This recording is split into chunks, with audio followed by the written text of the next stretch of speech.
Bonjour, je m'appelle Philippe Hurek, je suis postdoc au Polytechnique de Zurich, aussi appelé ETH. Je travaille dans la chaire de professeur Christophe Giraud, comme architecte et architecte du paysage. Et j'enseigne aussi un cours, un studio de recherche avec des étudiants bachelor et master en architecture du paysage.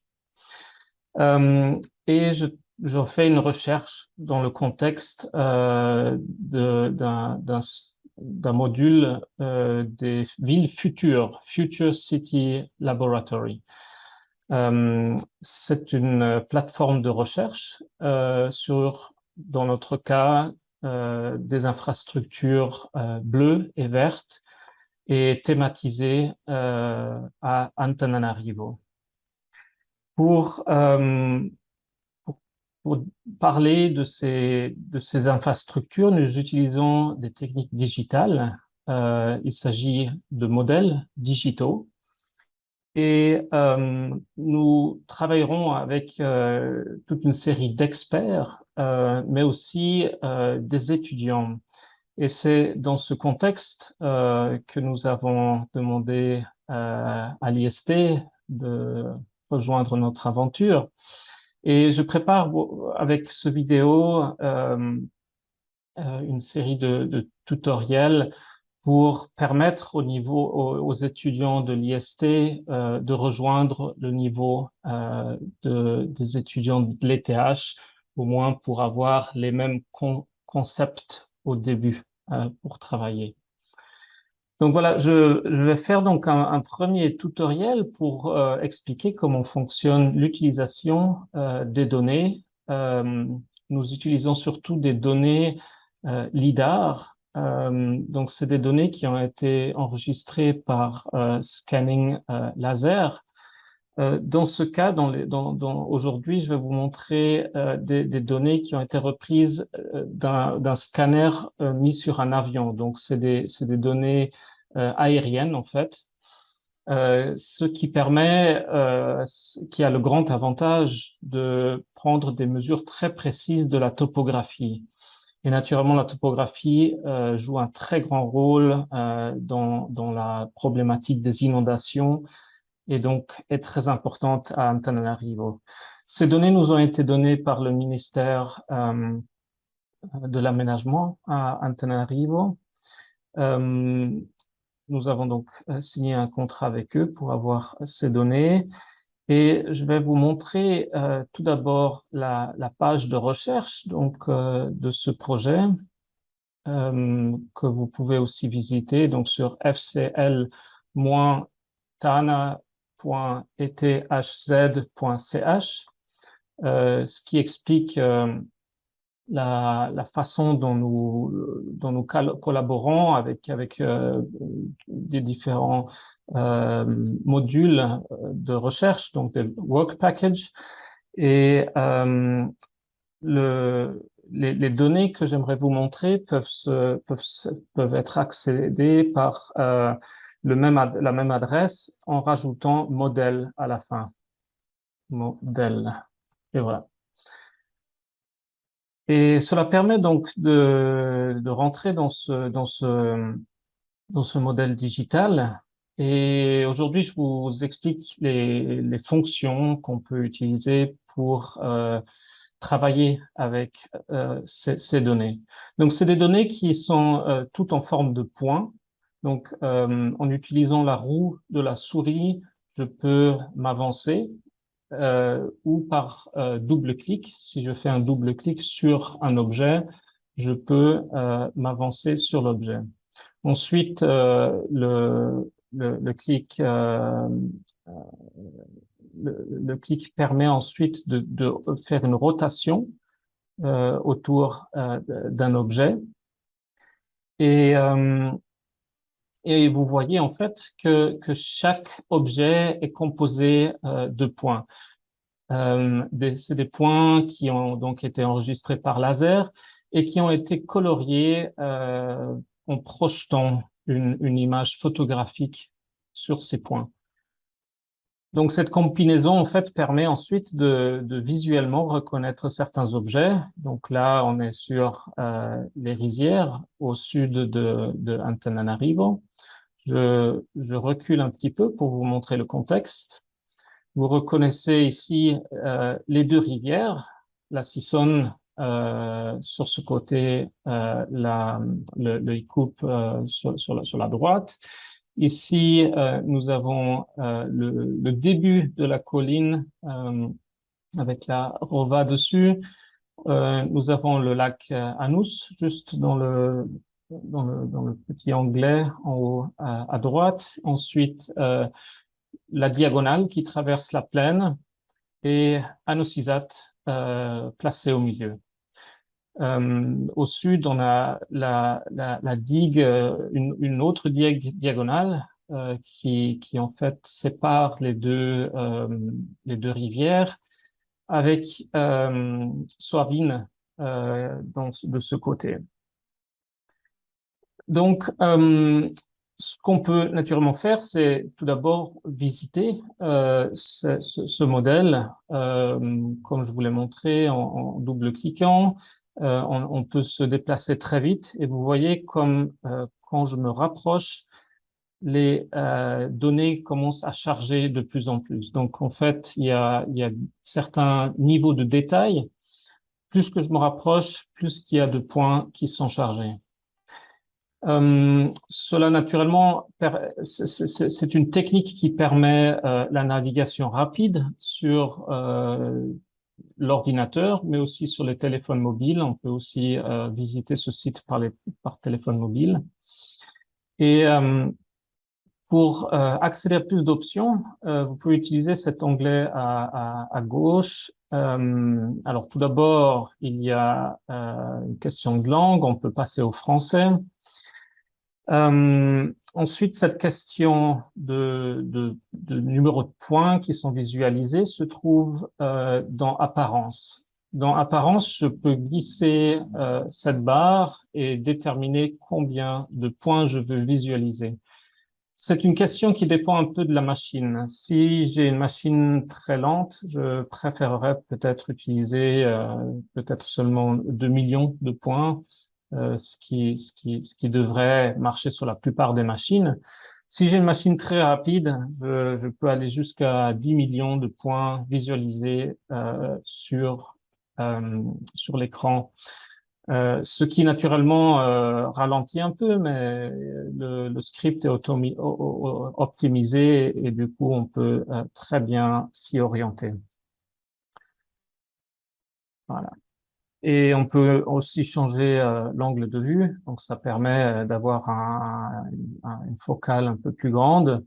Et si la machine ou le téléphone a des problèmes de visualisation, on peut désactiver cet effet de dôme. Donc c'est juste une visualisation et qui devrait permettre de naviguer plus rapidement.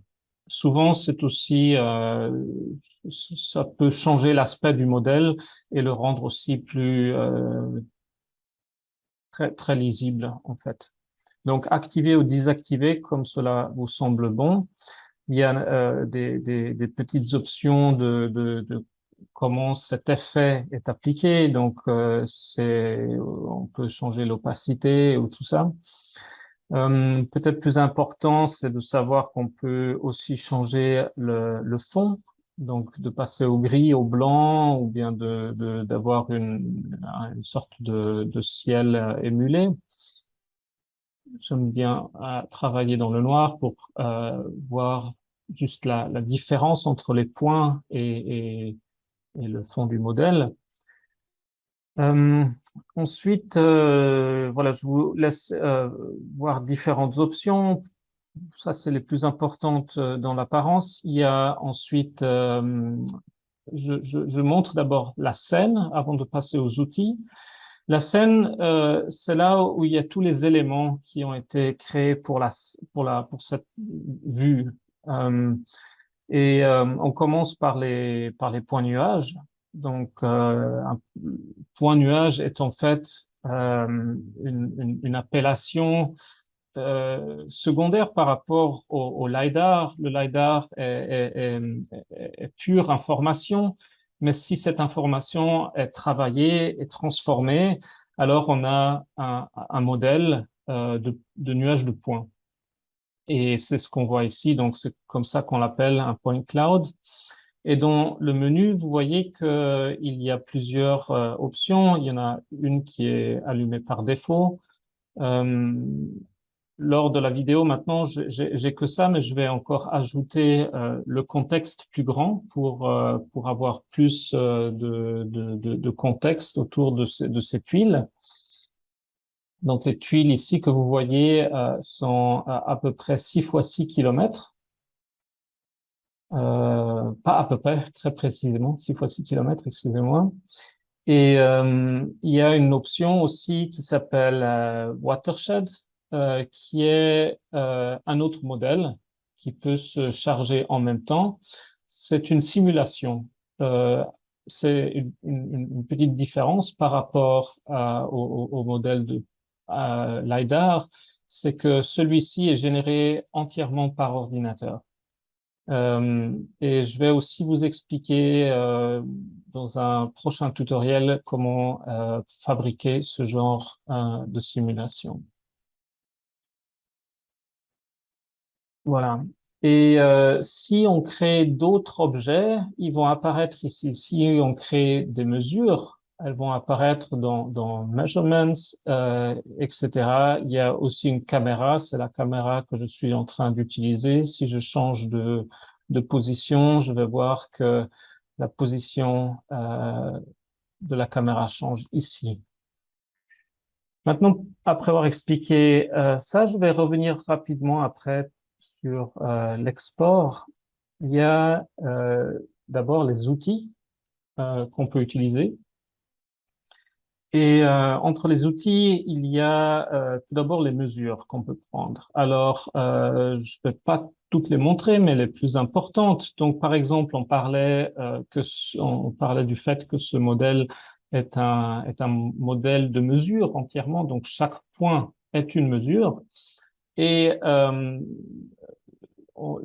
intérêt dans l'utilisation de ces données, c'est aussi d'exporter ces mesures ou de pouvoir les lire. Donc, si par exemple, je m'intéresse que ce soit comme géomètre ou architecte ou ingénieur civil, je vais placer un point de mesuration quelque part sur mon modèle. Donc, ce point montrera les données X, Y, Z. Donc, on a 3 dimensions dans l'univers digital qui sont l'onde de l'axe X, Y et Z. Et on peut lire ces informations ici. Donc, c'est des coordonnées géographiques, en fait, que nous utilisons ici. Tout le modèle a été produit dans la projection UTM 37 Sud. Et la coordonnée ici se réfère à cette projection. Or, pour simplifier un peu l'utilisation du data, on a déplacé le modèle plus proche à l'origine pour éviter des grands numéros. Donc, j'ai déplacé le modèle le long de l'axe X vers le sud de 790 kilomètres et vers l'ouest de 760 kilomètres. Ces deux coordonnées, dans ce cas, sont un peu modifiées et ne sont pas si importantes. Par contre, la dernière coordonnée, c'est la coordonnée verticale, Z, qui est donnée par rapport au niveau de l'océan. Donc, ici, on compte 1249,42 mètres au-dessus du niveau de la mer. Et cette coordonnée est précise au centimètre grâce au détail de cet enregistrement laser. Donc, si je veux faire des comparaisons et je pose différents points, je peux par exemple savoir la différence entre l'auteur ici et l'auteur sur la route, que le toit est quelques mètres au-dessus de la route et je peux mesurer ça exactement. La même chose avec le champ qui est légèrement plus bas que la route, comme vous voyez, à peu près 35 centimètres. Et je peux naturellement aussi utiliser d'autres mesures. Donc, par exemple, on peut mesurer la distance. Alors, pour ça, je peux par exemple maintenant reculer un petit peu. Si j'ouvre la scène et je fais un double clic sur le modèle ALS, je vais zoomer sur toute la longueur. Alors ici, par exemple, je peux utiliser cet outil de distance pour prendre la distance, par exemple, de tout le modèle. Donc là, on est pratiquement à 6 km. C'est parfois pas facile de prendre exactement le point. Donc, on peut aussi redéplacer l'outil de mesuration et puis aller revoir comment dire, la somme. On peut mesurer, par exemple, la longueur de cette digue de division. Donc, si je pose ici jusqu'ici, voilà, j'ai une mesure bien précise de cette longueur. Ensuite, on peut s'intéresser aussi à la mesure uniquement verticale. Donc, si je dis, par exemple, voilà, je m'intéresse à l'auteur qu'a la digue par rapport au contexte ici, je peux prendre l'outil mesuration d'auteur. Je place un premier point sur le parterre et je mesure l'auteur qui m'est donné ici 5,67. Je peux mesurer, par exemple, ici, on voit très clairement, enfin, de façon euh, peu dense, qu'il y a des poteaux téléphoniques. Et ici aussi, je peux mesurer le point, si j'attrape bien le point, et je peux mesurer l'auteur du panneau. Donc voilà, on peut faire tout genre d'analyse juste en regardant ce modèle. Il y a d'autres possibilités en termes de volume aussi. Moi, j'accélère un peu et je vous montre une mesure de profil aussi. Donc, une mesure de profil est une coupe qu'on peut placer où l'on veut. Donc, c'est une coupe qui me servira, par exemple, ici à montrer la structure de cette digue. Donc, on clique c'est avec clic gauche, on place les points et pour arrêter cette coupe, on clique sur le droite et on voit apparaître des points mis en évidence en rouge. Alors, il est possible maintenant d'extraire ces points, c'est-à-dire seulement de visualiser ceux qui sont sélectionnés en rouge par défaut, c'est déjà mis comme highlight. Donc, highlight, dans ce cas, est le rouge. Si je fais non, ils disparaissent. Mais si je fais inside, il y a seulement les points que j'ai sélectionnés qui vont être visibles. Avec outside, c'est le contraire. Donc, c'est l'extérieur. C'est le contraire qui va se passer. Donc, par exemple, ici, je peux facilement montrer la structure de la digue en sélection Inside. Si je reprends le deuxième point et je le déplace manuellement, je peux voir aussi l'effet de la digue qui se déplace. On peut naturellement aussi décrire la dimension de cette coupe. Donc, je suis toujours encore dans cet outil de coupe qui a été créé ici comme mesure.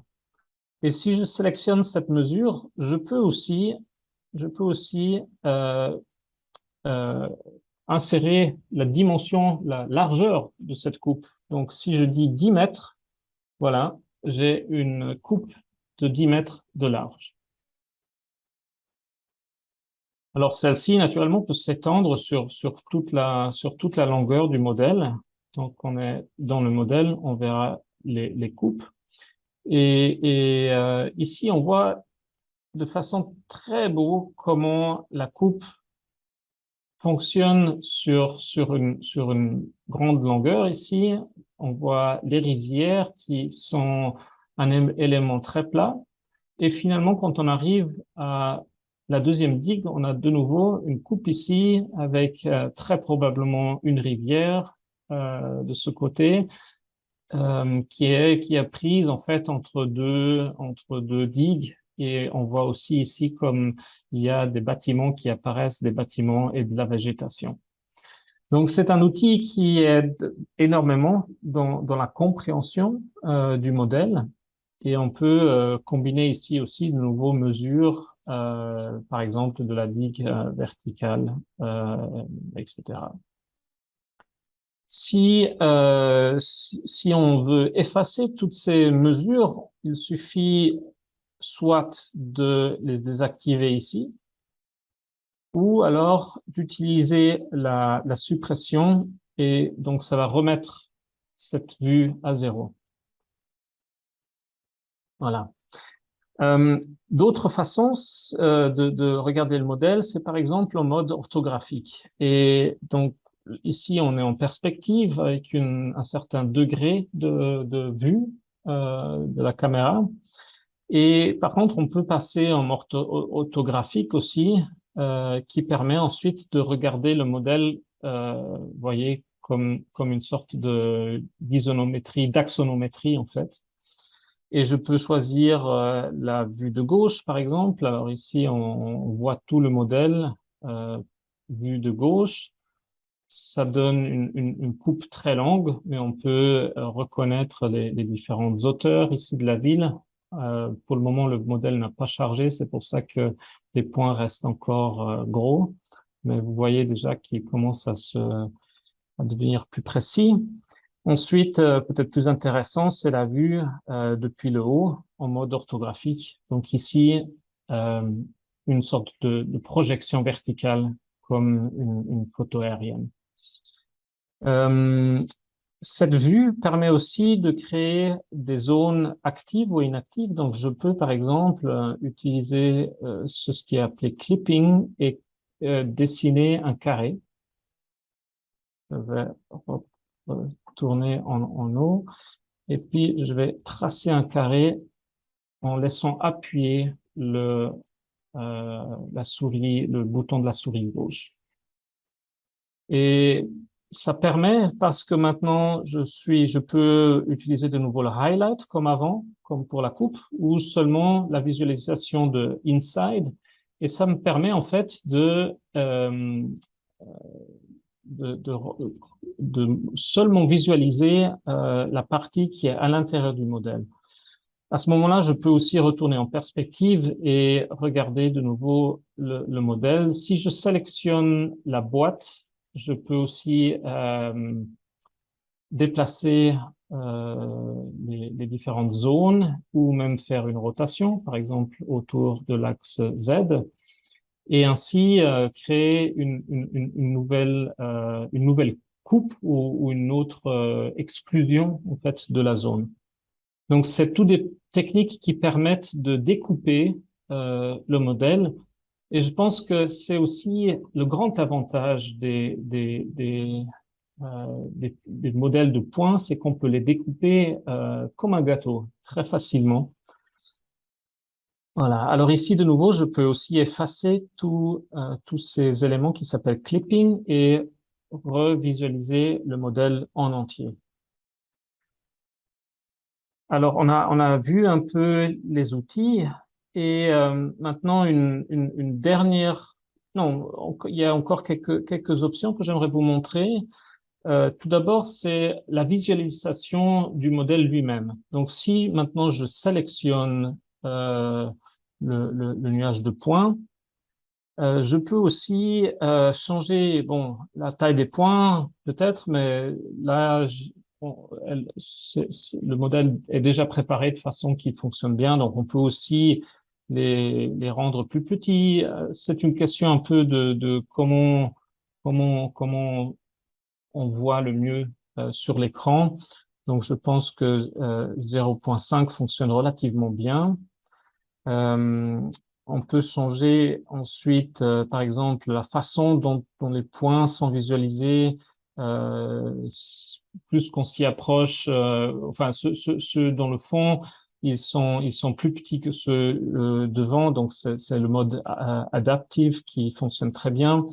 Il y a des différentes façons de montrer le point lui-même, donc en carré, ou bien le carré est plus rapide.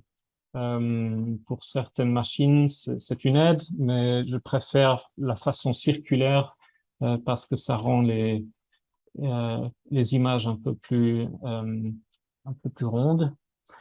Ce qui est très important ensuite, c'est l'attribut qui est montré. Donc, on a vu tout d'abord que ces points sont des coordonnées. Donc, c'est des coordonnées X, Y, Z, mais en plus, il y a des attributs qui sont donnés à ces points. Donc, l'attribut que vous voyez ici, c'est le RGB avec éventuellement de l'alpha, donc une transparence. RGB, red, green, blue, c'est rouge, vert et bleu. Il s'agit en fait simplement de certaines intensités. Ensuite, ces modèles peuvent avoir d'autres attributs. Donc, il y a par exemple l'intensité du scanner, il y a le retour du scan. Donc, s'il y a un rayon de scan qui touche plusieurs objets à la fois et qui retourne ces informations, souvent il y a un numéro qui est aussi donné à ça. Malheureusement, enfin pour gagner un peu de place, je n'ai pas gardé toutes ces informations. Par contre, une des informations les plus importantes, c'est la classification. Et celle-ci est inclue dans le modèle. Et la classification permet en fait, c'est un processus qui se fait par algorithme. Lorsque le laser scanner prend des mesures, on peut distinguer des objets par rapport à leur forme.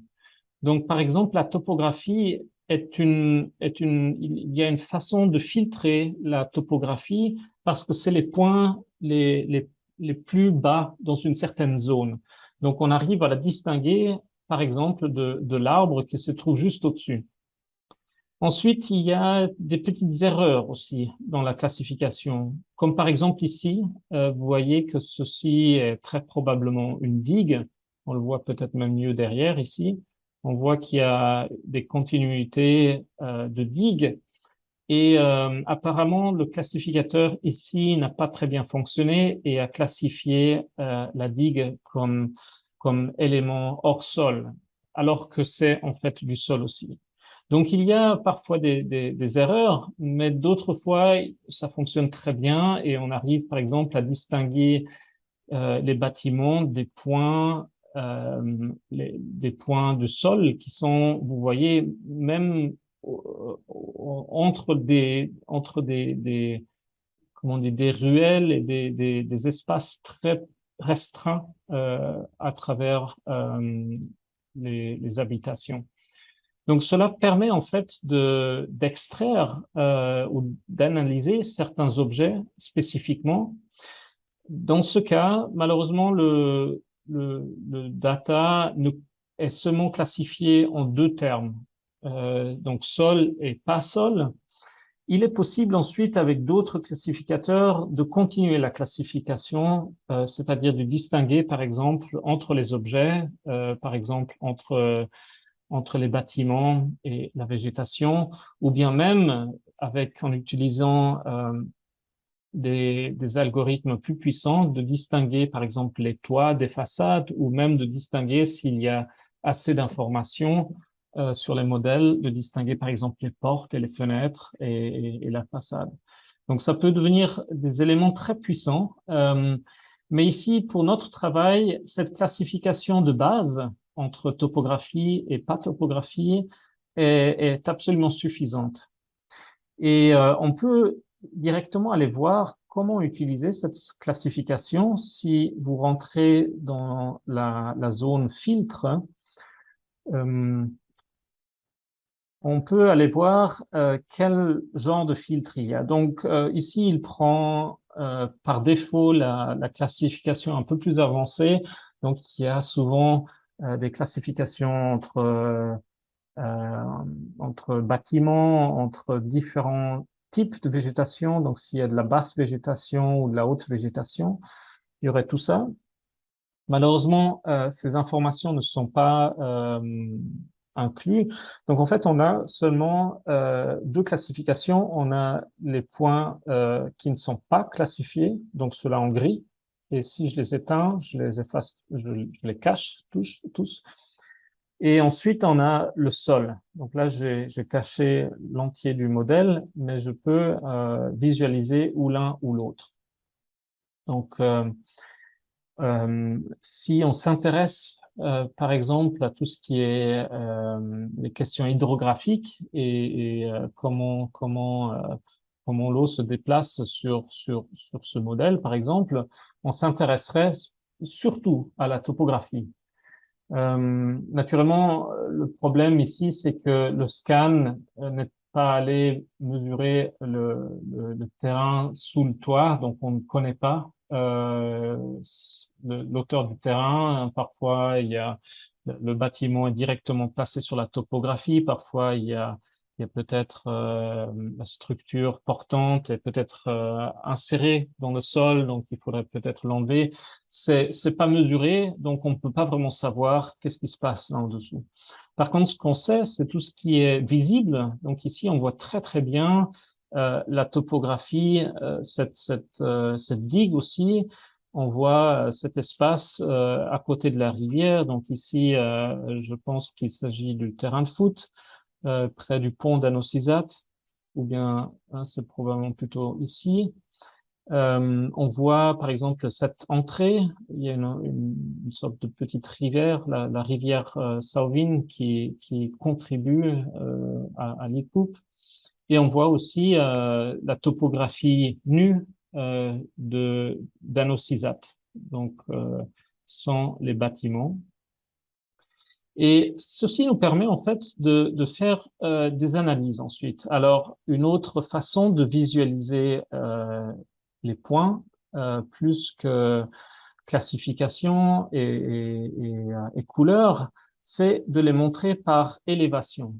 Alors, si je sélectionne élévation, je vois des couleurs. C'est une coloration qu'on peut appeler scientifique parce qu'elle est basée sur les numéros, donc sur l'auteur par rapport à l'océan. Et sous l'attribut élévation, on peut ensuite déplacer cet écart et puis changer comment dire, l'écart qui se trouve entre ces données. Donc ici, j'ai choisi la coloration blanc et noir. On peut aussi prendre des colorations plus prononcées, comme ces couleurs ici. Et en déplaçant l'écart, donc ici, je vois aussi exactement en termes de numéros quel est cet écart. Je peux mettre en évidence certaines topographies. Alors, par exemple, ici, avec cet écart que j'ai choisi, on voit très bien l'état des collines qui se trouvent autour d'Anocisate. On voit que le pont d'Anocisate est presque en tension entre deux parties un peu plus élevées. Donc là, on parle vraiment de la topographie. Ça, c'est aussi de la topographie. Euh, donc on voit, vu qu'elle est coloriée en rouge, qu'il y a une sorte de resserrement juste autour de l'Icoup, qui déjà est très révélatoire parce qu'on comprend qu'il s'agit ici d'un verrou. Donc que l'eau, s'il y a trop d'eau qui arrive, par exemple, l'eau risque de stagner ici parce que c'est un endroit très étroit. La même chose peut se dire ici, autour du Sisson.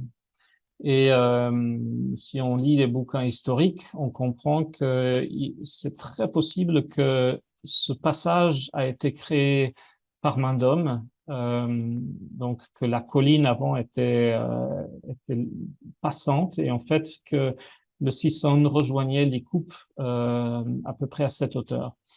Alors, dans le règne Mérina, ceci a été transformé apparemment et pour permettre aux Sisson d'apporter de l'eau aux rizières qui se trouvent de l'autre côté de la vallée.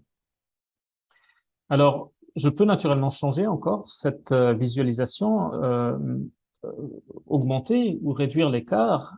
Alors, moi, je trouve très, très intéressant dans une situation de plaine de diminuer l'écart autant que possible et par exemple d'aller chercher juste quelques mètres de différence. Alors, qu'est-ce que ça me dit? Je peux, par exemple, maintenant aller voir dans les outils la vue depuis en haut, en orthographie. Et qu'est-ce que ça me dit? Ça me dit que dans l'écart que j'ai inséré, donc de 1248 à 1250, donc on parle de moins de 2 mètres d'écart, on voit comme il y a des grandes différences dans ces plaines. Donc, on voit par exemple que cette entité, on peut l'appeler un polder parce que c'est une entité contournée par une digue.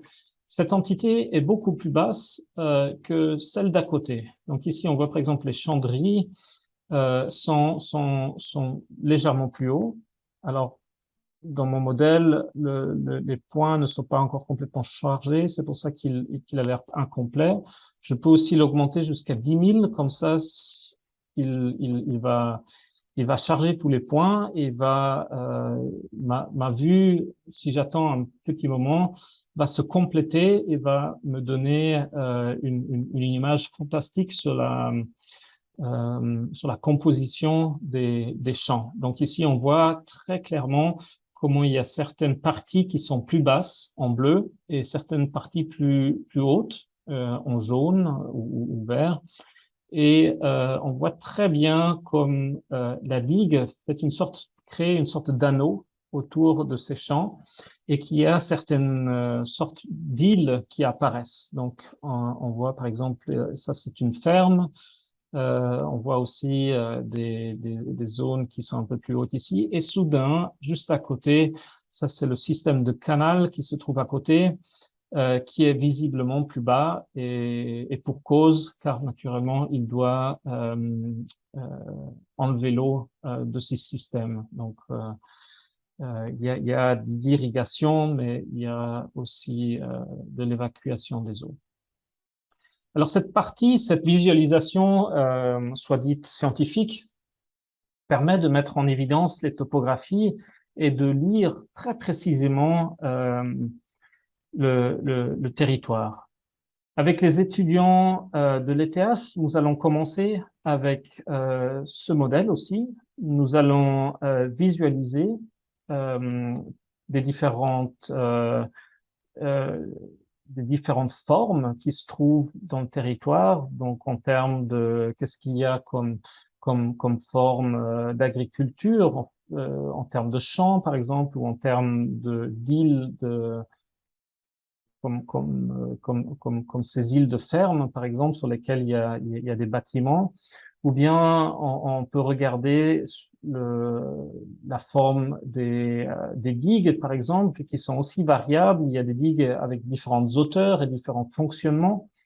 Euh, on peut regarder, par exemple, la structure de la ville, si on remet aussi, ou si on inverse, par exemple, l'information visible. Donc, je cache le non classifié et je montre ce qui... Ah non, je cache le sol et je montre ce qui n'est pas classifié.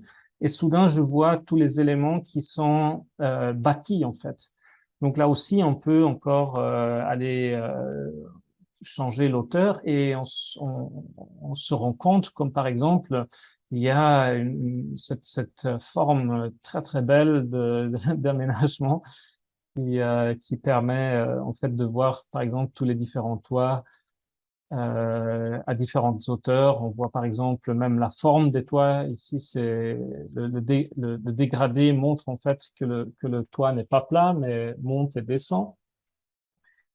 Donc, il y a toute une capacité d'analyser et de comprendre comment comment la forme du territoire est possible d'intégrer dans une observation et dans un projet. Voilà, cela termine la première démonstration. Vous pouvez naturellement accéder à ce modèle par ce lien. Et la prochaine serait ensuite d'utiliser, la prochaine démonstration serait d'utiliser le modèle ici avec un autre software et d'extraire plus précisément certaines géométries. Merci pour votre attention et je vous dis à la prochaine. Au revoir.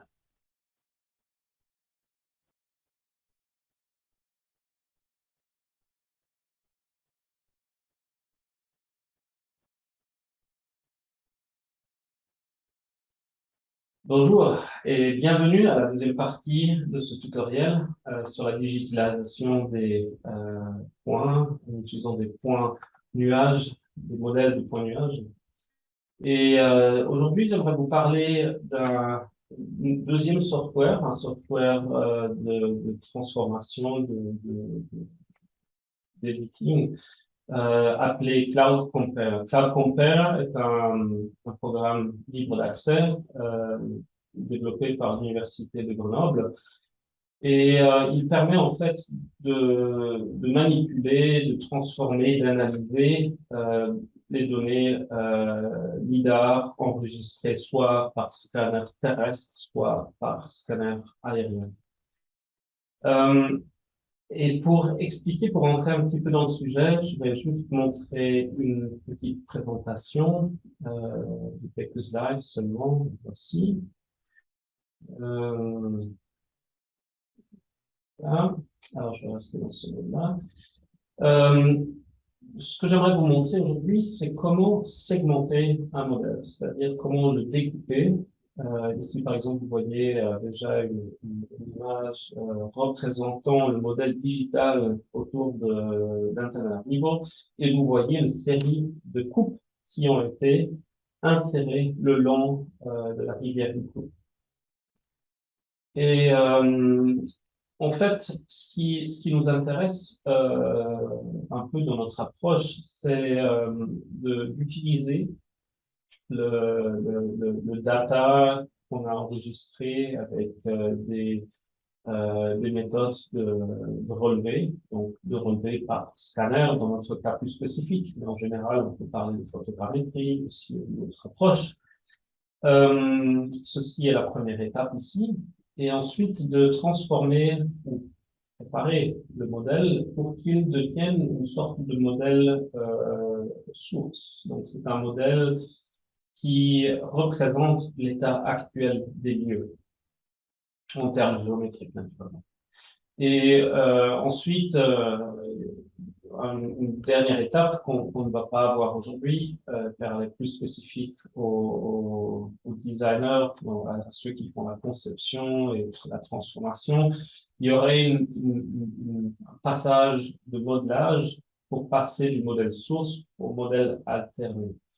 On verra d'autres choses par contre, et je vais tout d'abord vous expliquer comment cela fonctionne avec, en termes de procédé. Donc, la première partie, c'est de créer une documentation géométrique du lieu, donc à relever. Et pour cela, on utilise un scanner laser. Donc, on peut utiliser un scanner laser sur trépied, comme représenté dans cette photo. Ici, je scannais de la végétation, par exemple. Je scannais de la topographie, végétation, du bâti aussi, en utilisant un scanner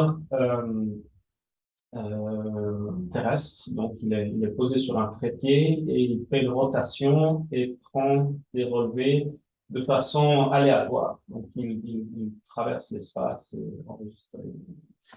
Ensuite, il y a une partie d'assemblage, de désassemblage, et ça, c'est ce que j'aimerais vous montrer aujourd'hui. Comment est-ce qu'on crée des coupes? Comment est-ce qu'on prend ou comment est-ce qu'on déconstruit le modèle. Et puis, par exemple, si on s'intéresse à la topographie, on peut extraire la topographie comme point séparé, ou on peut extraire un bâtiment ou une plante séparément. Et c'est ce que nous avons fait aussi pour en créer une sorte de librairie, dans ce cas représentée par une librairie de plantes, qu'on peut utiliser pour les replacer dans le terrain. Donc, on peut recréer des modèles fictifs qui ne sont pas réels, mais qui ont un lien très direct avec la réalité d'avant, c'est-à-dire on peut conserver la topographie, on peut inclure des éléments existants et ça nous permet justement de parler de différentes fonctions du paysage ou des canaux ou du nouveau contexte qu'on a créé. Une dernière partie inclut une partie de simulation. Donc, par exemple, ça serait où on inclut une simulation pluviale, par exemple, qui permet de calculer les cours d'eau et comment la pluie descend sur la topographie. Alors, tout ce procédé ici, on l'appelle point cloud modeling, c'est la modélisation à travers les images de points. Et alors, la première partie, le relevé, peut se faire de différentes façons. Donc, on peut avoir un scanner aérien. Ça, c'est ce que j'aimerais vous montrer aujourd'hui. Je vais vous donner les données aériennes de TANA et vous montrer comment les assembler. Ensuite, il y a d'autres façons de scanner, par exemple par scanner mobile, qui peut se faire en transportant un scanner ou en le mettant sur un véhicule. Ensuite, il y a le scanner terrestre qu'on peut par exemple placer aussi au sol ou le placer sur une élévation un peu plus haute, sur un toit ou sur une colline. Et ça permet de scanner avec un plus grand rayon.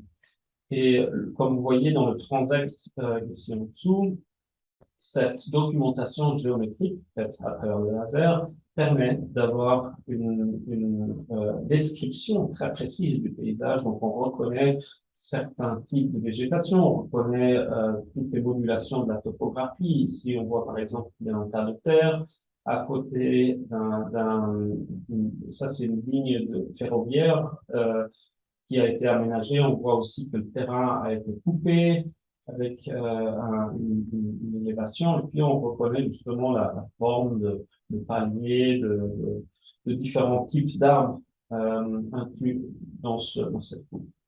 Alors, à Tana, on aura le même procédé, on va utiliser un scanner laser, et on pourra donc scanner certaines infrastructures. Cette documentation géométrique est très importante parce que ça nous permettra ensuite de comprendre comment, par exemple, d'un moment de sécheresse, on passe à un moment avec quelques pluies et on aura la capacité de calculer exactement à quel niveau se trouve le niveau d'eau. Et c'est ce que j'ai fait. Donc, le scanner que vous avez vu avant sur la ligne sud de Anosizat est exactement ici représenté par un modèle trois-dimensionnel. Donc, c'est celui qui est le modèle résultant, en fait, du scan. On y retrouve toute la structure, en fait, avec le canal d'irrigation, avec les maisons autour et on a donc des mesures exactes sur le site. La façon de procéder ensuite, c'est par exemple de couper le modèle, par exemple de désassembler. Comme vous voyez ici, on peut recouper au ciseau certaines parties et on peut procéder par différentes techniques. Donc ça, c'est ce que je vais vous montrer aujourd'hui. On peut utiliser la technique de segmentation. On peut les déconstruire par groupe. Par exemple, si on veut avoir certains arbres, comme ça, on peut les construire par label connected. Ensuite, il y a aussi une option de filtrage, par exemple, si on veut déconstruire par rapport à des attributs qui sont enregistrés sur le point nuage. Donc, par exemple, on peut filtrer certaines coordonnées au-dessus d'un certain niveau. Voilà, cela est la petite introduction. Maintenant, pour parler de Cloud Compare, il y a encore ce petit slide ici. C'est pour vous montrer tous les formats d'importation qui sont possibles à l'intérieur de Cloud Compare. Donc, il y a naturellement des formats de point nuage. Donc, euh, c'est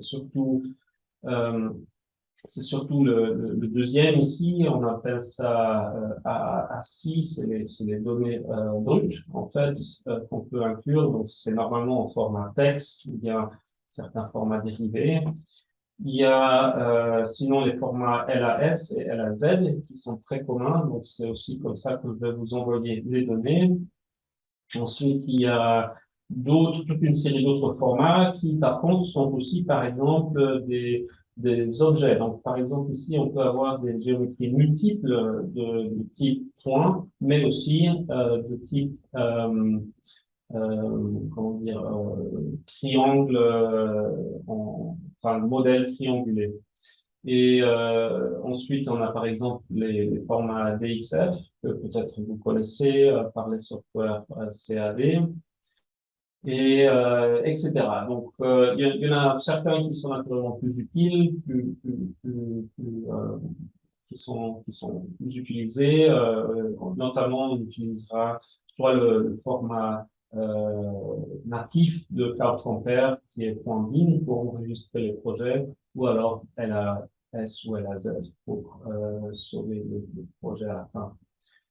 Ensuite, il y a la structure. Donc, je vous parlais par exemple des points bruts. La structure brute est en fait une tabelle de points. Donc, la première colonne, c'est toujours les coordonnées X. La deuxième colonne, c'est les coordonnées Y, pardon. Et la troisième colonne, c'est les coordonnées Z, donc verticales. Ensuite, il y a d'autres colonnes. Normalement, la colonne qui suit est la colonne des couleurs. Donc, on a les valeurs R, G, B, qui suivent, qui donnent la couleur au point. Et il y a possiblement aussi d'autres colonnes qui suivent plus loin derrière. Et ces colonnes peuvent coïncider avec d'autres attributs. Donc, par exemple, là, vous voyez dans la dernière colonne, la structure, une autre structure, celle du LAS, donc c'est le format, c'est le troisième format dans cette liste. Il y a aussi le X, Y, Z, mais ensuite il y a d'autres attributs qui pourraient aussi figurer ici, dans la colonne ici. Celle de l'intensité, qui est par exemple la force avec laquelle le scanner laser a repris le signal. Ensuite, il y a des différentes propriétés, comme, enfin, return number, c'est tous des attributs du scanner, en fait.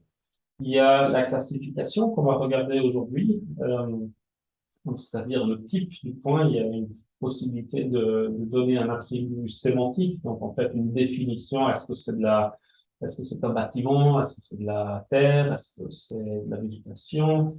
Donc ça, on appelle classification. Et ensuite, il y a ici aussi donc le rouge, le vert et le bleu comme attribut de couleur. Voilà. Alors ça présente un petit peu comment on va approcher le problème. Ensuite, j'aimerais vous montrer le data qu'on va utiliser et en une demi-heure vous expliquer comment le transformer. Donc pour ça, je vais vous montrer sur l'écran. Alors les données que je vous envoie, ce sont des données reprises par scanner laser aérien, donc ALS. Elles finissent par un point LAS, donc c'est un format compressé. Donc toutes les données qu'on va utiliser sont comprises dans ces cadrans, cadran Q1 jusqu'à Q4. Et le dossier information contient en fait un diagramme pour montrer où se trouvent ces cadrans. Donc, en noir, ici, il y a marqué les différents cadrans autour de ces parcelles. Et les données sont en fait dans la projection UTM-38S, donc c'est la façon dont les données sont visualisées dans l'espace. Donc ça, c'est une chose qu'il faudra toujours respecter, qui n'est peut-être pas très importante en ce moment. Et ensuite, ensemble avec cette projection, il y a aussi une translation, parce que quand on ouvre des données dans Cloud Compare, le programme va essayer de déplacer les données le plus proche possible à l'origine. Donc, le déplacement est dans l'axe X de 760 km et dans l'axe Y de 7900 km. Bien, alors je vous invite à ouvrir peut-être en parallèle aux vidéos une de ces données. Je vais ouvrir le fichier Q1. Donc, il suffit de prendre le fichier et de le déplacer sur Cloud Compare. Il y a une fenêtre qui va s'ouvrir en demandant quel genre d'informations on veut importer. Donc, moi, je veux tout importer, alors je ne vais pas changer la sélection. Et on peut simplement faire apply. Voilà, alors ça va importer ces 64 millions de points. Pour accélérer un peu la vidéo, je l'ai déjà importé dans une autre fenêtre que voici. Donc, une fois que vous avez passé le processus d'importation, vous devriez voir ces données sur votre écran. Et voilà, c'est une parcelle. Alors, pour expliquer un peu le programme, on a sur la gauche, on a tous les outils qui servent à euh, changer la vue, regarder avec une certaine caméra, etc. Et en haut, on a les outils qui servent en fait à transformer ces données.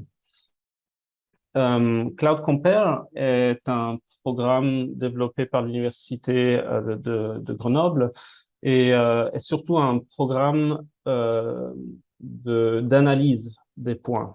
Mais il y a certains outils qui permettent aussi de les segmenter et c'est ce qu'on va voir aujourd'hui.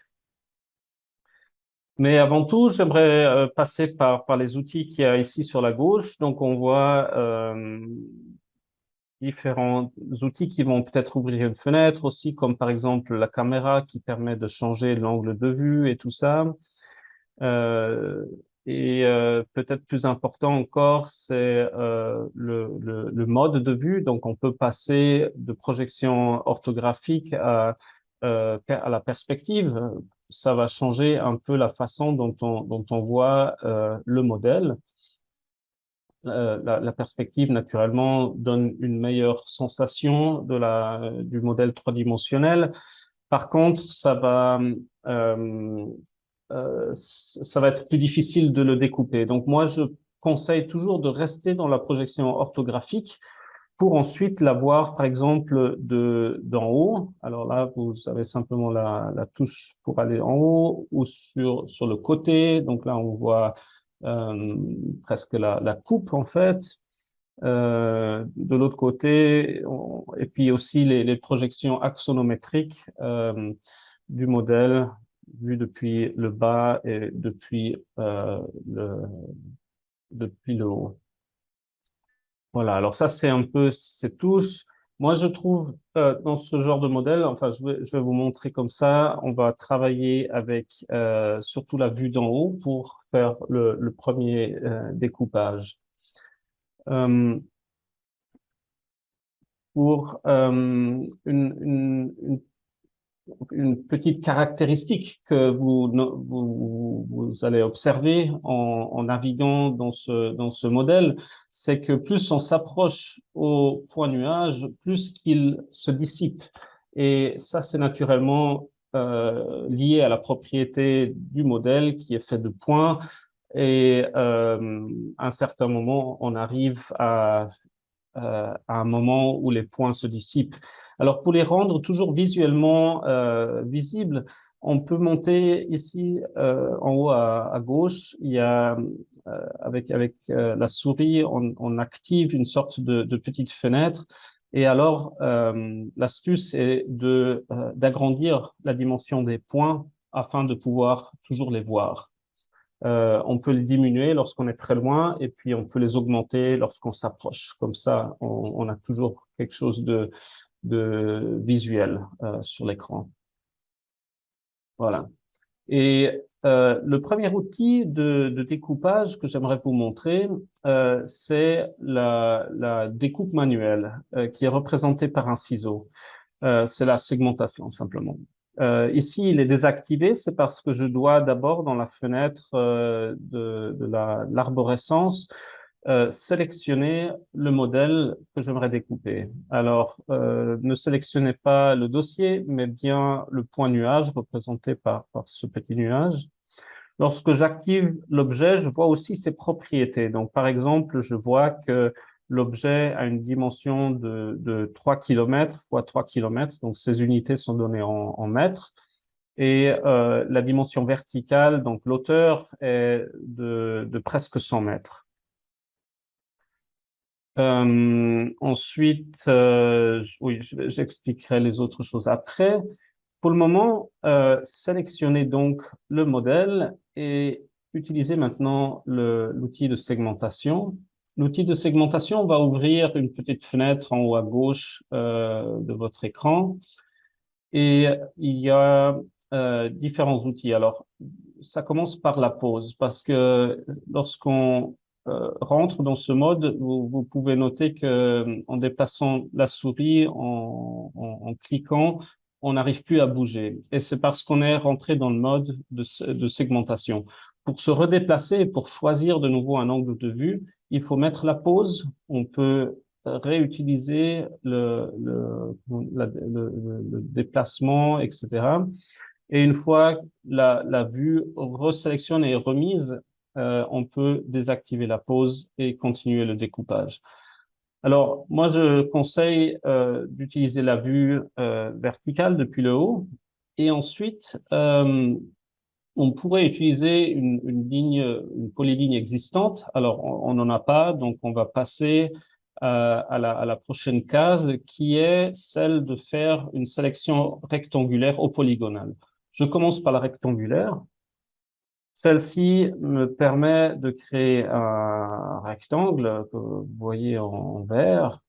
Et maintenant, j'ai choisi cette plaine agricole. Je trace un rectangle et je peux sélectionner en rouge, le rouge représente en fait ce que j'aimerais garder. Donc le rouge à l'intérieur signifie que je vais garder l'intérieur de cette sélection et le contraire pour la touche suivante. Maintenant, j'aimerais garder l'intérieur, donc je vais sélectionner celle-ci et à mon écran, je vais directement voir que le reste des points est caché. À ce point-là, je peux ou choisir de confirmer cette sélection ou de directement effacer les points restants. Alors moi, je vais confirmer la sélection et vous allez voir que ça va créer deux objets dans l'arborescence. Le premier objet est celui que j'ai éliminé en fait. Donc là, je garde exactement tous les points, mais j'élimine ceux d'autour et dans un second objet, je garde les points sélectionnés par ma sélection. Ensemble, les deux objets ont exactement le même nombre de points qu'au début. Si j'aimerais les réassembler, j'utilise cet outil ici qui est représenté par une flèche. Et en sélectionnant les deux unités, je peux les connecter. Là, j'ai pas envie de créer un nouveau attribut, donc je dis non. Et après quelques instants, voilà déjà mon modèle de point de nuage est de nouveau assemblé avec exactement le même numéro de points de 64 millions de points. Voilà. Je vais rapidement refaire une sélection, cette fois-ci en utilisant le mode polygonal. Donc, c'est finalement toujours la même chose. On sélectionne une zone. Voilà. Et je vais la faire un peu plus large ici. Et une fois que la zone est sélectionnée, je peux garder l'intérieur. Et cette fois-ci, je vais décider de directement effacer la sélection extérieure. Donc, en cliquant la poubelle, je vais éliminer tout le reste. Donc, déjà, en découpant le modèle comme ça, je passe en vue perspective, on voit qu'il y a très distinctement déjà une découpe verticale. Donc, on voit par exemple ici les terrasses avec certaines montées. On voit comme je découpe par certains bâtiments aussi. Là, le toit est découpé aussi. On voit que je découpe par les murs. Là, voilà. Et en fait, déjà, je peux lire une sorte d'information le long de la coupe. Euh, c'est naturellement très utile en analyse. Une, euh, une façon ensuite de découper ultérieurement est celle d'utiliser les attributs. Donc, le point nuage est en fait composé, comme on a vu dans la présentation au début, tout d'abord de coordonnées. Donc, chaque point a X, Y, Z. Ensuite, il y a les couleurs qui sont représentées ici par une image orthographique qui a été projetée verticalement sur sur le point nuage. Euh, Si la précision est bonne, elle coïncide parfaitement avec le point nuage. Comme on voit ici, les toits, ils sont bien superposés. Parfois, il y a des décalages qui sont dus à certaines imprécisions, simplement. Et par contre, ensuite, après les coordonnées et les couleurs, on a d'autres attributs. Alors, je peux choisir ici sur Cloud Compare, tout d'abord, la visualisation des couleurs. Donc ici RGB. Par contre, je peux ensuite aller aussi dans la sélection appelée Scala Field. Donc Scala Field, je vais simplement appeler ça attribut. Et on commence par voir une autre couleur. Et en allant un peu plus loin, ici dans Scala Field, donc pour les attributs, on voit qu'on a un compte de 3. On a 3 différents types d'attributs. Le premier attribut, en fait, est compris entre, ici on voit plus loin, entre 0 et 0. Donc en fait, tous les points ont la même valeur de 0. C'est un attribut qui n'est pas très utile. Je pense l'avoir utilisé pour distinguer les deux rives de l'e-coupe, mais en ce cas-là, on travaille seulement sur la rive gauche de l'e-coupe, donc je peux utiliser la corbeille ici qui effacera cet attribut. Donc, du coup, le nombre d'attributs descend à 2 et celui qui est actif maintenant est appelé user data. User data se représente mieux en gris. Alors, si je vais changer la couleur ici, je peux sélectionner gris et je vois en fait une sorte de visualisation des éléments. On voit visuellement très bien comment les objets se distinguent. Donc ça, c'est plutôt une aide visuelle. On peut créer ce genre de visualisation en utilisant la- la- le- l'outil PCV sur la droite de l'écran. On peut générer simplement une nouvelle, une nouvelle coloration de ce point de vue-là. Je ne vais pas le laisser courir parce qu'il faut quelques minutes pour le faire, mais ça permet de représenter le point nuage en gris. Ce qui m'intéresse surtout maintenant, c'est de passer à la classification. Donc ça, c'est un autre attribut euh, qui est normalement préparé par des ingénieurs ou à travers un procédé algorithmique du software. Donc la classification est en fait une classification soi-disant sémantique des objets. Euh, on y distingue la topographie, des points de bâtiments ou des points de végétation. Ici, chaque couleur représente une classification différente. Le sol est représenté en vert. Euh, il y a ensuite des points bleus qui se représentent une classification d'objets qui n'a pas été reconnue. Donc là, le programme de classification n'a pas réussi à distinguer la qualité de ces points. Ensuite, on a la couleur jaune.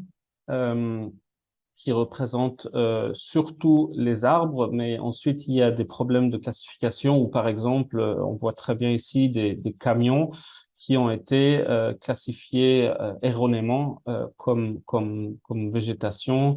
On voit aussi que certaines barrières ont été classifiées erronément. Par contre, ici, on voit que ça fonctionne nettement mieux. Les arbres ont tous été distingués. Peut-être vous verrez à l'écran que la façon dont on voit le point nuage est un peu plus difficile. Le jaune forme une sorte de bulle continue. Alors, pour aider un peu la visualisation, on peut utiliser des autres façons simplement de représenter le point nuage en utilisant les touches en haut à droite. Donc, si j'active la touche de visualisation, c'est une sorte on appelle ça shader en anglais, c'est une sorte d'outil qui permet de renforcer les contours. On arrive soudain à mieux comprendre les objets, ou bien j'utilise aussi le SSA qui parfois fonctionne mieux que l'autre, mais dans ce cas, je vais rester dans le ADL. Voilà. Et la classification, en fait, a été générée par un algorithme. Donc, on utilise des programmes de classification. Cloud Compare a certaines possibilités aussi de classifier le terrain, comme par exemple le filtre qui s'appelle CSF, qui permet de distinguer les points de terrain et ceux qui ne le sont pas. Mais il y a des programmes de classification qui sont beaucoup plus puissants que ceux de Cloud Compare. Et normalement, lorsqu'on reçoit des données LiDAR, normalement, elles sont, dans le plus souvent des cas, elles sont déjà classifiées. Donc voilà, c'est ce que vous recevez aussi, des points classifiés. Euh, et ce que j'aimerais vous montrer maintenant, c'est comment déconstruire le point nuage pour en avoir des éléments séparés. Alors, c'est très simple. En fait, j'utilise l'histogramme qui se trouve ci-dessous. L'histogramme, ça fonctionne un peu comme dans d'autres softwares d'analyse d'images. On voit toujours des pics où se trouvent les numéros ou le plus grand nombre d'objets de la même couleur. Donc, par exemple, ici, on voit dans cet histogramme de classification, on voit il commence par le numéro 1, c'est le plus bas, et il finit au numéro 6, qui est le plus haut. Et dans ce rayon, en fait, il y a tous les différents points. On voit qu'il y a un grand pic vert. Ce grand pic vert coïncide à la topographie que vous voyez là. Et on peut les isoler, en fait. On peut, par exemple, isoler les bâtiments seulement. Donc, si j'augmente cette sélection, on voit que tout est devenu gris à part les bâtiments. Et en utilisant cette sélection, je peux par exemple faire un filtrage. Donc, je peux utiliser l'outil qui s'appelle MinMax. et il va simplement ouvrir une fenêtre qui reprend l'information que j'ai ici dans l'histogramme.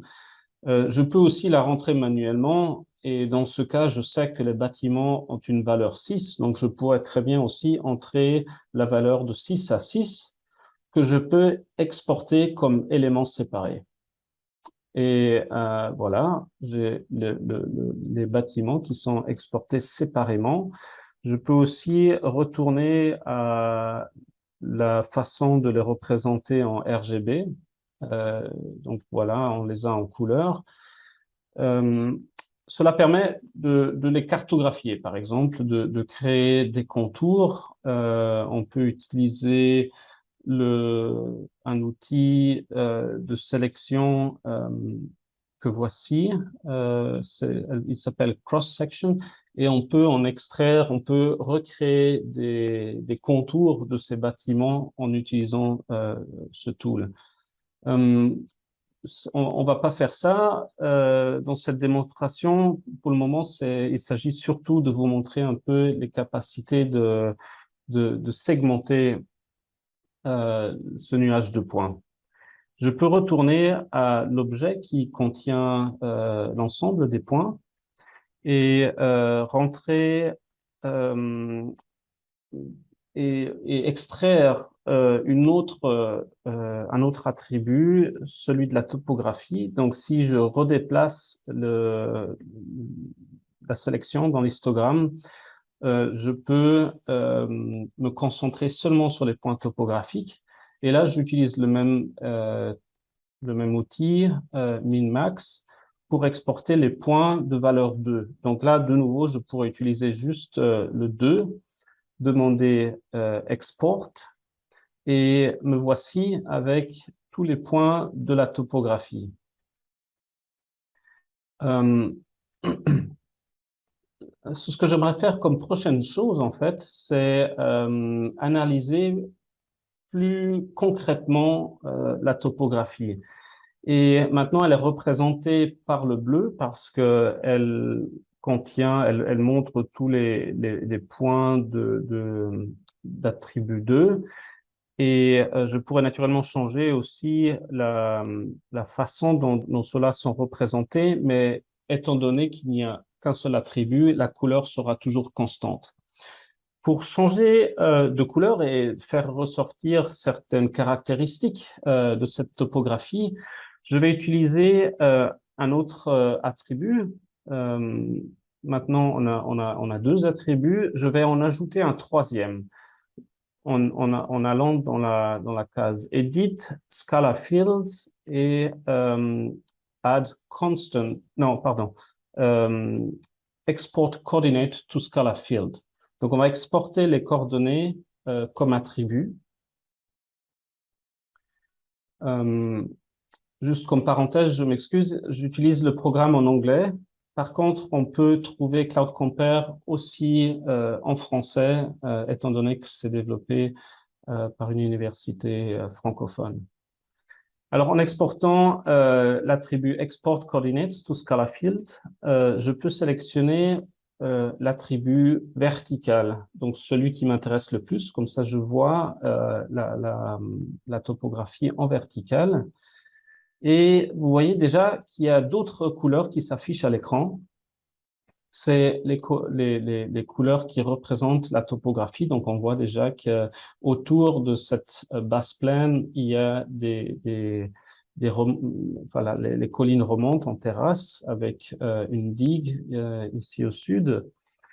Or, si je transforme ou si j'utilise cette fois-ci les couleurs qui sont juste un peu plus haut, je peux resserrer cet écart et transformer la façon dont je représente la topographie. Et plus que je les recale vers le pic d'information qui est en fait revient à la plaine, je peux mettre en évidence certaines petites différences qui se trouvent à l'intérieur de cette topographie. Donc tout d'un coup, je vois qu'il y a des différences entre ces formes. Il y en a certaines qui sont un peu plus élevées que d'autres.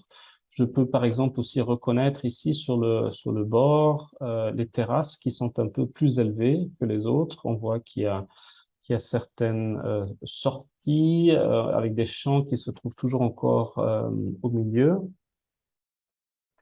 Et ici aussi, je pourrais faire comme avant une sélection en utilisant les coordonnées comme outil de sélection. Donc, je peux, par exemple, pousser aussi la sélection vers le bas et vers le haut, comme vous le voyez ici.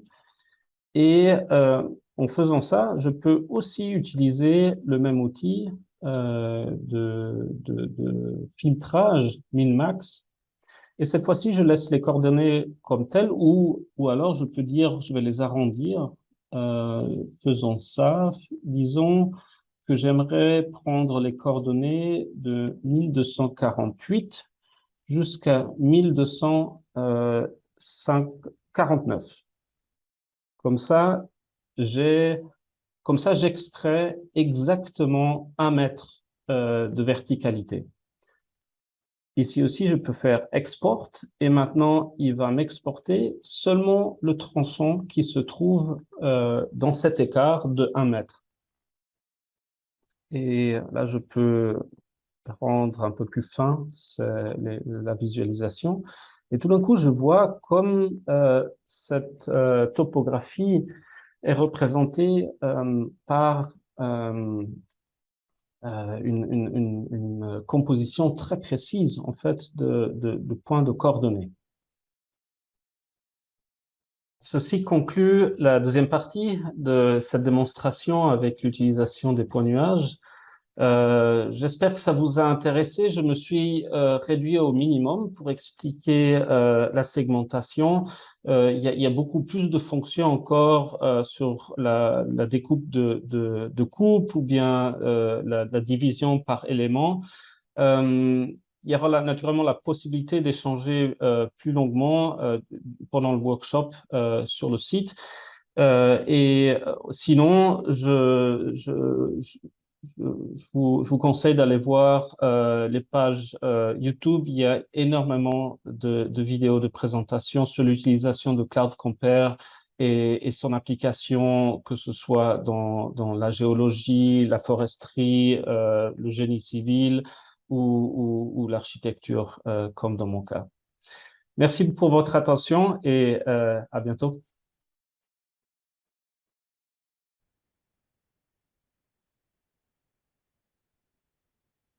Bonjour et bienvenue de retour au tutoriel sur l'utilisation de points laser, de points LiDAR. Dans ce troisième volet et comme volet conclusif, j'aimerais encore montrer comment utiliser ces données pour créer une analyse du flux d'eau qui traverse la topographie. Pour cela, je vais réutiliser les données qu'on a déjà regardées la dernière fois. Je vais faire un passage rapide dans Cloud Compare pour expliquer comment extraire une carte des profondeurs qu'on va utiliser comme base de données pour créer une simulation en utilisant QGIS et un script, un algorithme qui est installé à l'intérieur de QGIS. Voilà. Alors, la première chose, je vais remontrer mon écran avec Cloud Compare déjà ouvert. Ici, je rouvre les données, donc celle que vous avez aussi, le Q01, qui représente la partie nord d'ANOCISAT, avec la partie du CISON et du ECOUP encore sur cet extrait. Alors, la première chose que j'aimerais faire pour créer cette carte des profondeurs, c'est extraire la topographie. Donc ça, c'est un petit rappel, comment faire ça par rapport au tutoriel précédent. Très simplement, on retourne dans les données scalaires Et comme on a vu la dernière fois, on a un pic de données qui coïncide avec ce pic topographique, en fait, des données topographiques du terrain. Et je vais extraire ces données en utilisant la fonction minmax, qui est voilà, donc là, compare. Ici, je donne, je sélectionne seulement les données de type 2. Donc ça, c'est un défaut qui est utilisé dans les données LiDAR. Normalement, les données classifiées comme numéro 2 sont les données topographiques. Et ça fonctionne aussi dans notre cas. J'exporte ces données. C'est une opération qui est relativement rapide. Voilà. Et j'aimerais, pour mieux les visualiser, parce que là, on a seulement la représentation de la classification qui est la même partout, donc c'est pour ça qu'elles sont bleues, mais je peux les visualiser, comme on l'a déjà vu précédemment, en exportant les coordonnées comme coordonnées Z pour mieux voir de quoi il s'agit. Donc là aussi, je peux de nouveau abaisser un petit peu cet écart et je vois par exemple très bien comme l'e-coupe est plutôt dans des variations bleues alors que le reste est plus élevé. La prochaine chose qu'on va regarder, c'est comment créer et exporter un géotiff. Pour cela, j'utilise la fonction raster qui me permet de créer une image à partir de ces données. En appuyant donc sur cette table d'échecs pratiquement, on ouvre une option Rasterize. Et la première chose, il s'agit de définir la grille qu'on aimerait avoir sur laquelle se base l'image. Donc, si je choisis une résolution de 50 cm, d'un point tous les 50 cm, j'aurai une grille de 6000 pixels fois 6000 pixels. Si maintenant je choisis une grille de 1 mètre, j'ai 3000 pixels fois 3000 pixels qui revient au fait que voilà, on a un extrait de 3 km fois 3 km et c'est pour ça que si je prends j'ai 3000 parcelles, 3000 pixels par 3000 pixels. Ensuite, je choisis le layer actif. Dans ce cas, je peux prendre toutes les différentes autres propriétés, la couleur ou la classification et tout ça, mais ce qui m'intéresse dans ce cas, c'est surtout de représenter les valeurs par leur hauteur. Donc, j'utilise la première case ici. Et pour bien définir que ce soit l'auteur que je regarde, je vais sélectionner aussi la projection en direction Z. Donc, il faut voilà, prendre ça. Ensuite, par rapport à la projection, donc on peut aussi définir s'il y a plusieurs points euh, sur ce même cadran de 1 mètre que j'ai défini, il se peut qu'il y a plusieurs points sur le même cadran. Et là, je peux choisir quelle hauteur je choisis. On peut naturellement prendre la moyenne. Alors, comme ça, il calcule euh, une moyenne entre les hauteurs. Euh, on peut aussi, s'il fallait faire une interpolation si j'avais choisi ici un autre layer actif, je pourrais aussi faire une interpolation pour là où les données n'existent pas. Plus important, par contre, c'est l'interpolation des cellules elles-mêmes. Donc ici, vous voyez qu'il y a certains points qui n'ont pas été scannés, donc ça reste, c'est des trous pratiquement.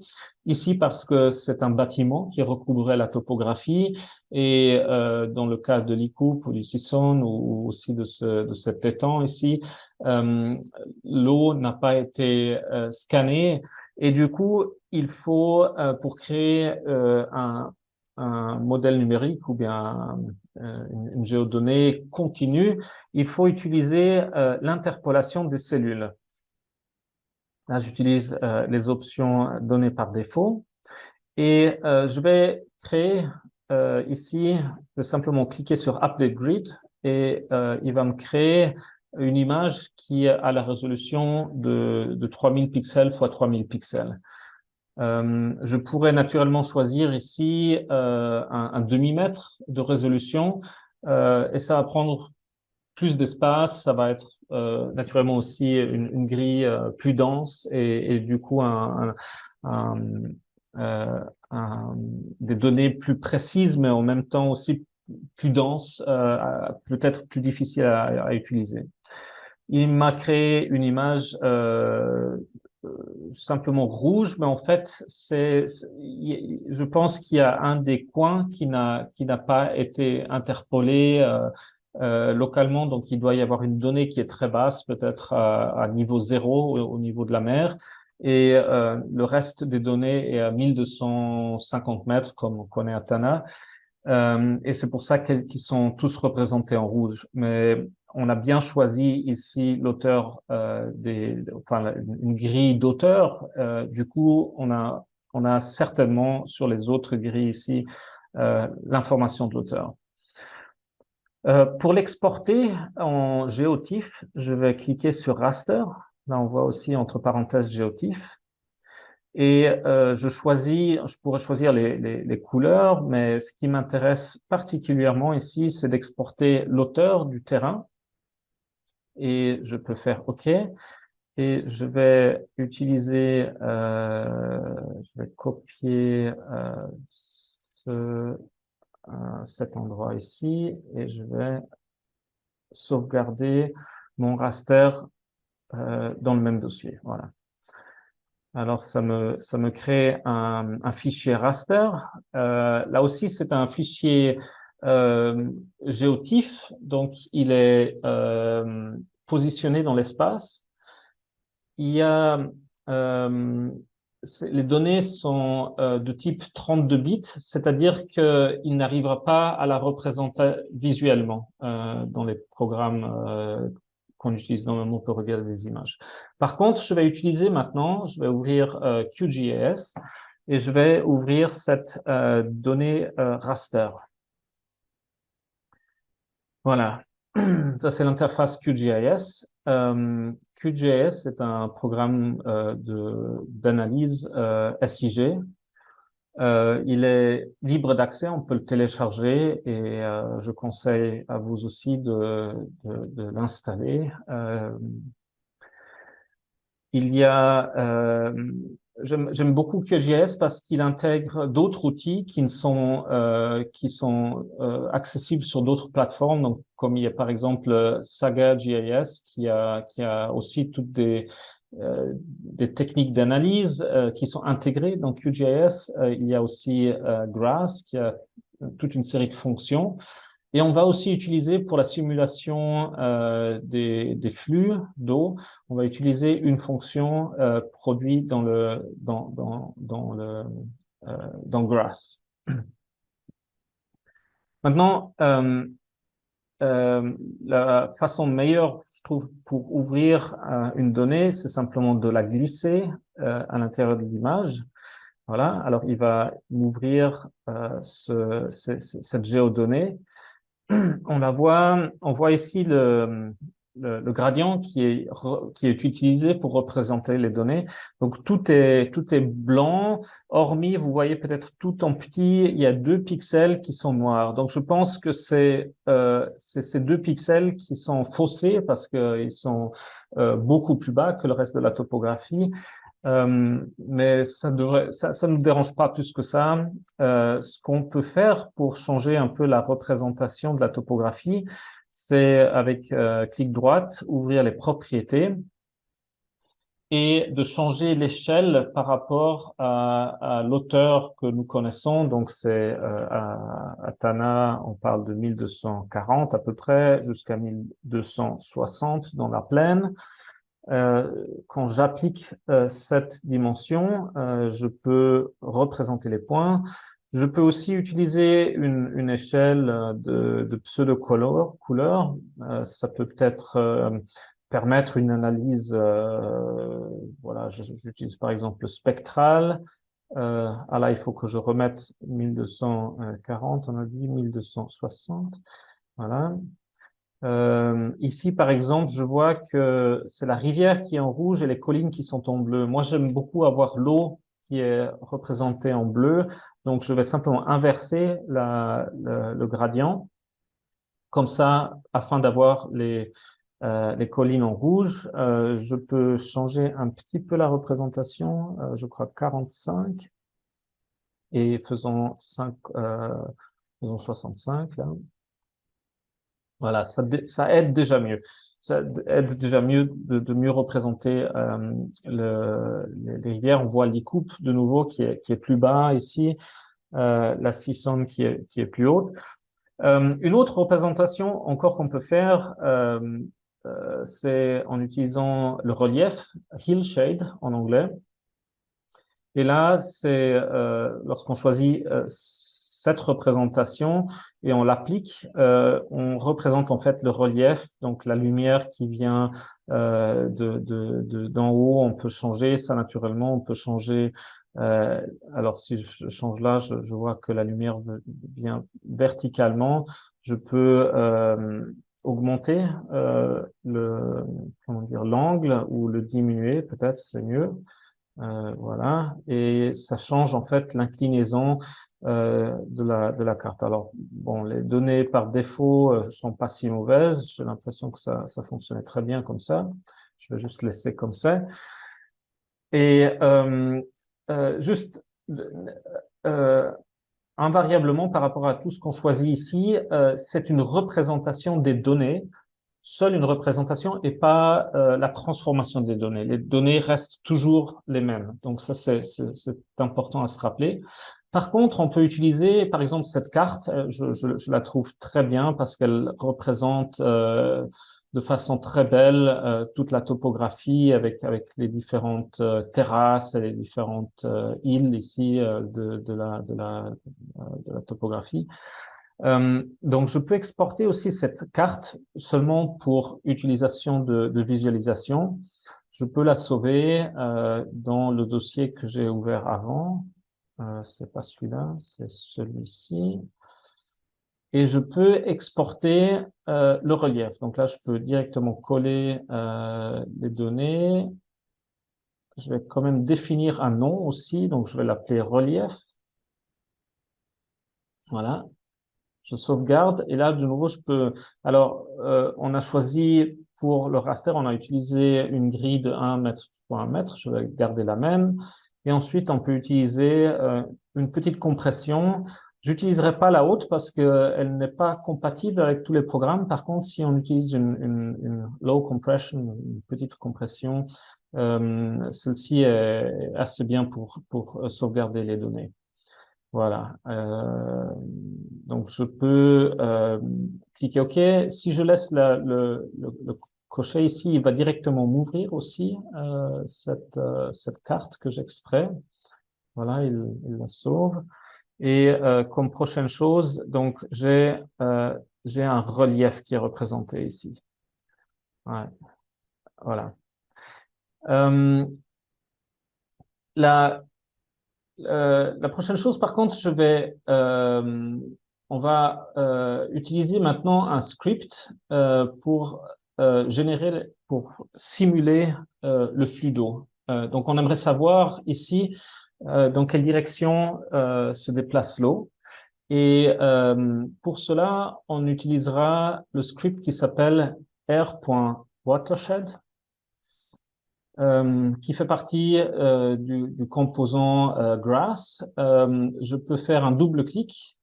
Euh, une petite question, si ce volet ici n'est pas ouvert, vous pouvez le trouver à l'intérieur de Processing Toolbox. Donc ça ouvre comment dire, l'outil de processus. J'écris r.watershed et je l'ouvre avec un double clic. Ici, c'est important d'utiliser le raster parce que le relief, c'est seulement une image de représentation, alors que le raster a les données qu'on a exportées de Cloud Compare. Ensuite, il y a certaines options optionnelles. Je vais pas les changer. Ça permettrait d'ajouter des précisions, mais ça nous intéresse pas beaucoup. Ici, je vais utiliser euh, un- c'est la grandeur minimale d'un bassin versant. Pour bien détailler l'analyse, je vais utiliser un bassin versant de 1000, donc c'est un minimum de 1000 cellules qui vont être additionnées. Et aussi, je vais utiliser 1000 aussi pour la longueur de la surface qui va être analysée. Ensuite, je laisse ces options telles quelles. Important ensuite, c'est d'utiliser des nombres positifs pour l'accumulation du flux. Ensuite, de rendre, d'enlever, disons, le bruit dans les zones très plates. Donc, je mets Beautify Flat Areas. Voilà. Ensuite, plus bas, je peux sélectionner quelles cartes sont à exporter. Je vais laisser toutes les coches ici pour pouvoir exporter toutes les couches. Et ensuite, je vais les allumer et les éteindre. Ces couches vont être ajoutées sur la gauche. Je vais faire partir le script.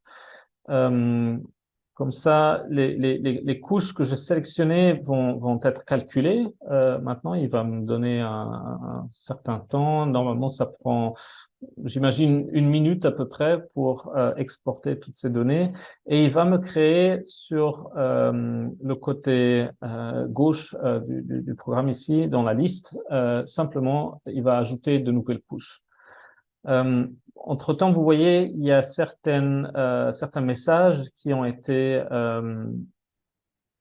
écrits en rouge. Il s'agit surtout d'une question de projection.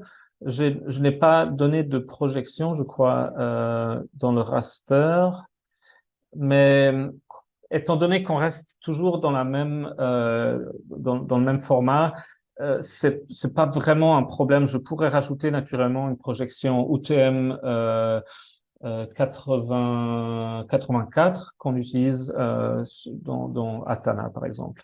Mais ça, c'est un détail qui ne fausse pas la simulation. Dans le la fiche de log, ici, on voit quels fichiers ont été créés. Donc, il y a un fichier accumulation, bassin, drainage qui a été créé. Et ces fichiers sont en fait ici sur la gauche. Donc, maintenant, je peux fermer le script et visualiser ici les différentes couches qui ont été générées. Je ne vais pas utiliser toutes. Euh, Juste une petite information, vous voyez ici par exemple qu'il y a une puce qui est représentée, c'est les couches qui n'ont pas été encore enregistrées et qui sont simplement dans la mémoire temporaire du programme. Donc à chaque fois, si vous voulez sauvegarder ces informations ou les informations brutes, il faut exporter de nouveau Save As et utiliser le raw data dans ce cas. Et on va regarder comment exporter par contre aussi comment dire, le rendu visuel de ces flux d'eau. Ici, on voit tout d'abord la pente. Donc là aussi, la pente, je l'ai éteint maintenant, mais si je double-clique, je peux inverser la représentation qui me permet de mieux lire ces données. Donc là, on voit par rapport à la pente, quels flux sont utilisés. C'est une des couches qui est utilisée pour la simulation du programme. Elle m'intéresse pas trop, alors je vais l'effacer ou je vais la cacher.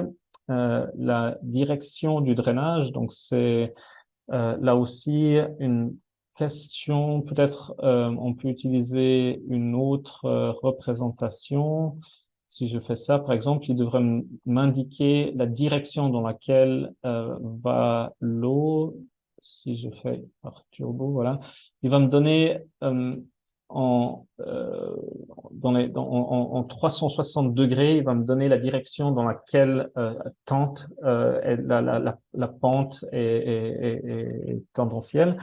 Ceci est calculé sur le fait de sur l'indication de la pente qui est un peu plus bas ici. Alors, les couches ne sont pas toujours dans le bon ordre. La pente est ici, slope steepness, donc combien de degrés à la pente. Elle varie de 0 à 13%. Et je peux aussi ici inverser le blanc au noir pour améliorer la représentation. Alors ici, par exemple, je représente uniquement le degré de la pente aussi. Ce qui m'intéresse, alors on peut regarder rapidement encore les bassins versants. On a défini un numéro minimum de 1000 points. Donc, ça donne des bassins versants relativement petits. Ceux-là vont être utilisés dans la formation de du flux d'eau. C'est basé sur leur information que le flux d'eau va être défini et dans quelle direction il va se propager. Et le flux d'eau est mieux représenté par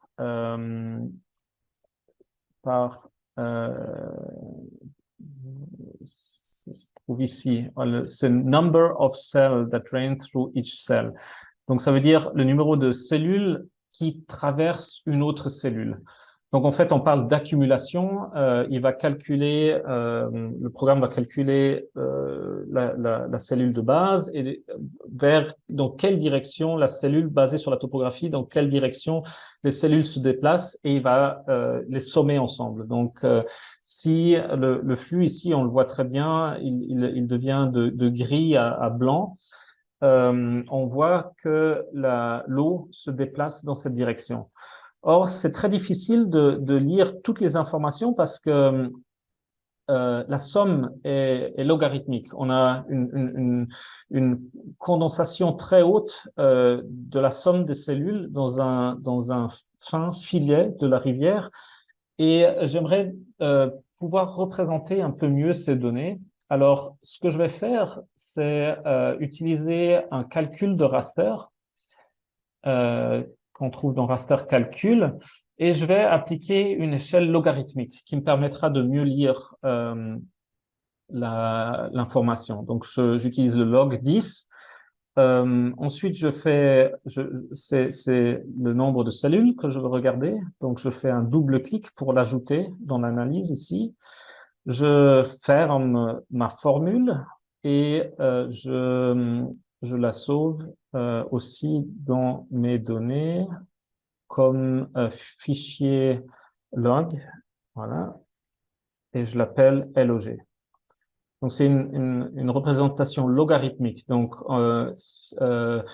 c'est de 1, 10, 100, 1000, 10 000, 100 000, 1 million, etc. Et ça permet de mieux représenter la fine description du filet d'eau jusqu'à le grand filet d'eau. Donc, je vais calculer cette représentation. Vous allez voir que ça va complètement changer la façon dont on lit cette information. Voilà, et on voit qu'il y a l'eau qui traverse toute cette topographie et s'ajoute peu à peu au filet principal. Maintenant, j'aimerais bien représenter cette donnée logarithmique sur le fond du raster. Comme ça me permet de mieux de comparer les deux informations. Alors, je vais utiliser de nouveau le calcul raster. Et cette fois-ci, je vais utiliser le log que je viens de calculer et je vais en faire comment dire, je vais filtrer des données. Donc, je vais utiliser la division ici. Et en parenthèse, je vais reprendre le log, donc de nouveau ce fichier.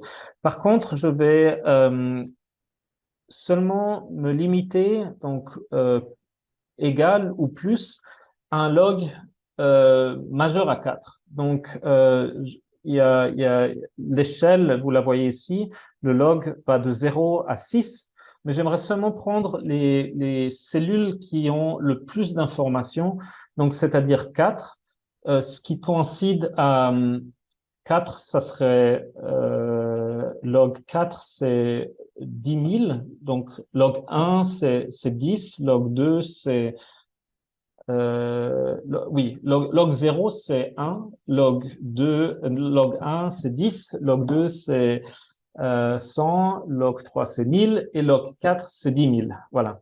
Alors, toutes les données qui sont plus que 10 000 vont être visualisées ou vont être filtrées. Donc là, je peux dire, par exemple, je peux retourner à mes données que voici, et je vais sauvegarder l'image comme, et je vais l'appeler filtered. Filtered. Hop, je vais pas écrire filtered. Voilà. Et je sauve cette donnée. Donc là, c'est aussi une petite analyse que je vais faire et ça me permettra de filtrer tout ce qui est euh, au moins euh, au moins un log, enfin de 10 000 à plus. Euh, et vous voyez, elle se superpose avec la carte parce que j'ai tout le reste que j'ai pas envie de montrer a été éliminé. Et pour aider la visualisation de ces données, je vais changer le filtre de gris.